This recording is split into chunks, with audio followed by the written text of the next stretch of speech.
welcome to episode 1. Today we're going to learn how to crop an object on Photoshop. It's real simple. We'll be using the selection tool.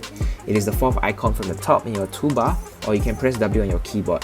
So there are 3 different types of selection tools, but today we're going to focus on the quick selection tool. Next, you want to press the select subject button over here, and at this point AI within Photoshop will actually detect the object in your image and make a selection around it, as you can see. So next, you want to refine the edges or the selection. So there are a few ways of doing this, but using the quick selection tool is the fastest for me.